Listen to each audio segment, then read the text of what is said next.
Hola, ¿cómo están? Hoy voy a presentarles la conferencia denominada El amor y el metaverso. Para comenzar, hay que definir al amor. Y para definirlo podríamos decir que es un concepto universal relativo a la afinidad o armonía que hay entre seres, que está definido de diferentes formas según las diferentes ideologías y puntos de vista, sean artísticos, científicos, filosóficos o religiosos. Y de manera habitual y fundamentalmente en Occidente, se interpreta como un sentimiento que está relacionado al afecto y el apego. Y resultante de ello, es productor de serie de actitudes y de emociones y experiencias que dan como lugar que dentro del contexto filosófico el amor sea considerado una virtud, que está representada a través del afecto, la bondad, la compasión que tiene el ser humano.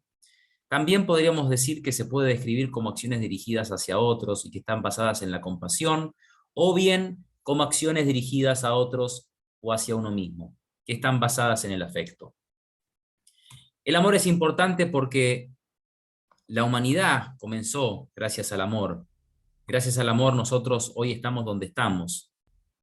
Porque, como dice Eduardo Punset, el amor es el sentimiento más antiguo del mundo. Tiene 3.000 millones de años y surgió en el momento en el que una bacteria se preguntó si había alguien ahí, porque no podía sobrevivir sola.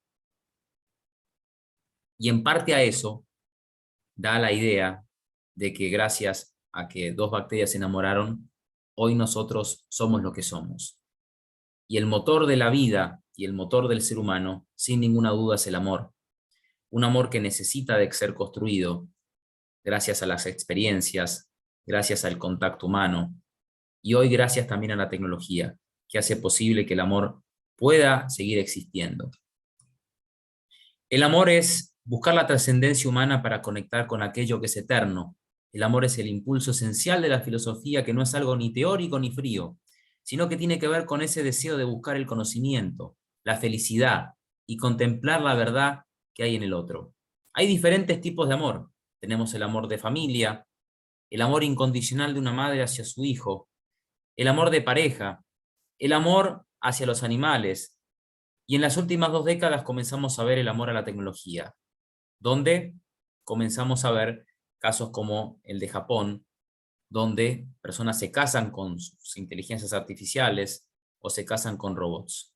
Y todo eso porque hay una evolución del amor que parte principalmente a que estamos rodeados de tecnología y que nos estamos convirtiendo en humanos aumentados con la tecnología. Y el amor no queda exento de esa realidad que todo ser humano hoy está involucrado.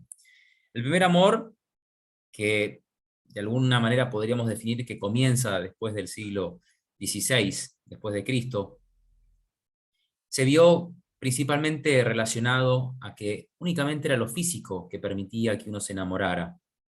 En el amor 2.0 comenzamos a ver principalmente con la aparición de las redes sociales y de aplicaciones como Tinder, cómo lo digital se relaciona con lo físico. Tiene sus cosas buenas y sus cosas malas. Sus cosas buenas es que nos da un abanico de oportunidad de conocer muchísima gente, que en el ámbito físico por ahí no tendríamos esa posibilidad. En el ámbito malo es que se ha quitado de medio la conquista, se ha quitado el concepto de que el contenido es importante, no solamente una foto, porque tal vez la foto puede decir algo que no es. En el amor 3.0 comenzamos a ver como realidad que estamos en las puertas de ese amor 3.0, porque vemos cosas como, por ejemplo, que los NFTs, que son valores que podríamos decir que no tienen validez, porque no tienen en el ámbito real validez, pero sí en el ámbito virtual tienen validez. Y para más de la mitad de los jóvenes hoy, como según lo decía un informe del diario El País del corriente año, el 51% de los jóvenes en España prefiere la digitalización o la virtualidad como medio de comunicación, porque se sienten más seguros. Y ahí es donde comenzamos a ver cómo hay hoy relaciones cada vez más diferentes a las relaciones que había en las 2 etapas anteriores de la evolución del amor.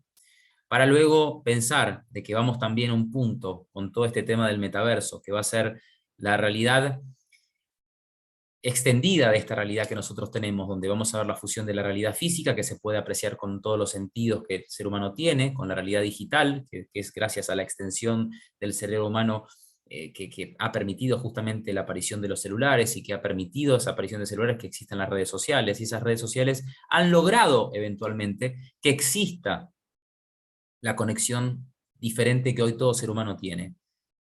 Y que en parte, con esa posibilidad de que podamos conectarnos en la virtualidad a través de representaciones de avatares, van a cambiar el concepto de que tenemos que ver para creer. ¿Cuántos de ustedes han tenido esta sensación de que cuando conocen a alguien increíble y que la ven en fotos, dicen, tengo que ver para creer realmente si eres como eres en la realidad? Porque estamos acostumbrados desde chicos a tener que ver para creer las cosas. Lo decía Descartes, pienso luego existo, y donde la razón de alguna forma se le dio prioridad hasta el día de hoy. Pero en el metaverso la razón no va a tener sentido, porque vamos a sentir cosas que para el razonamiento y la programación que cada uno de nosotros tiene, va a cambiar. Como por ejemplo, enamorarnos, siendo nosotros en esta realidad física, heterosexuales o gays, enamorarnos de otra persona que no tiene la misma condición sexual que uno. Tampoco va a haber cuestión de diferencia de edad. Tampoco va a haber características que hacen que yo me enamore por algo físico, porque mis ojos lo vean. Y va a cambiar la percepción en la que hoy contemplamos al amor, porque me voy a enamorar de las sensaciones, me voy a enamorar de lo que la otra persona me haga sentir, y eso es lo que va a priorizar. El metaverso es una nueva era donde todas las estructuras que hoy los seres humanos tenemos va a verse cambiada, va a verse transformada. Vamos a una realidad extendida donde los sentidos van a ser más importantes que lo físico, más que lo que podamos tocar. Y como dice el padre de la realidad virtual, Jason Lanier, él dice que todo lo que es el concepto de realidad aumentada, realidad virtual, es fascinante, pero a su vez bastante preocupante, porque genera 10.000 veces más adicción de lo que genera el uso de las redes sociales, que nos ha de alguna manera y forma condicionado por el sistema de recompensas que cada uno de nosotros tiene en el cerebro, que con las gratificaciones de los likes, de compartir las publicaciones de uno, de tener muchos seguidores, nos ha cambiado la percepción de cómo vemos la realidad, nos ha cambiado la percepción de cómo nos enamoramos, y nos ha cambiado también la forma en que decimos las cosas, porque hoy decimos las cosas en parte a través de emoticones. Y puede ser que un emoticón diga, pero no diga a la vez. Lo que sí es verdad, y es ahí donde vamos, que el ser humano está teniendo una nueva identidad, y que no va a ser esa identidad que hoy principalmente está determinada por un pasaporte y por un lugar digamos, que determina dónde la persona nació, sea una cédula de identidad, sino por la representación de un avatar. Pero también vamos a seguir teniendo una representación en la cuestión física del ser humano, donde vamos a ser dos personas en dos mundos diferentes. Y ahí es donde vamos a ver transformadas todas las características del amor, y vamos a ver transformadas las percepciones que hacen que nos pongamos a pensar que vamos hacia una era donde vamos a vivir la democratización del cerebro del cuerpo humano. Porque hoy los seres humanos necesitan del cuerpo para viajar, para tener relaciones, para tocar y sentir, oler. Pero en los tiempos que se vienen, lo que va a priorizar como cambio va a ser toda esta cuestión de que en la virtualidad vamos a sentir, inclusive hasta como dice Jason Lanier, mucho más que en la realidad física. Y eso trae cierto peligro, pero a su vez cierta oportunidad de descubrir cosas nuevas y de experimentar en nuestro cerebro sensaciones totalmente diferentes, porque vamos a poder elegir quién querramos ser, vamos a poder experimentar cosas que en este plano físico hoy no podemos experimentar, que estamos como limitados por el ámbito físico. Dentro de este concepto de metaverso, que va a ser una extensión de la realidad, hay también proyectos como el proyecto Avatar 2045, que nace principalmente en el año 2015 y que está dividido en 4 etapas. La primera etapa se podría denominar que comprendió entre el año 2015 y el 2020, donde lo que se pretendió es hacer una copia robótica de un cuerpo humano que sea controlado a distancia por la computación interfaz, o en inglés, Computer Brain Interfaces. Comenzamos a ver en Japón, ya desde el 2020 casualmente, cómo niños de 14 o 15 años pueden manejar justamente lo que dice este proyecto, que está creado por un ruso en el 2014, y en el 2015 se empieza, digamos, a gestar. Comenzamos a ver esa primera instancia como real. Luego, ese proyecto tiene una segunda etapa, que es que un avatar al cual se le trasplanta un cerebro humano al final de la vida, pueda tener una extensión. Y eso es la segunda parte, que hoy estamos en el año 2022 y que estamos en esa segunda etapa, ¿no? La tercera etapa, que comprende entre el 2030 y 2035, ya hablamos de que un avatar con un cerebro artificial al que se le transfiera la personalidad al final de la vida de una persona sea una realidad.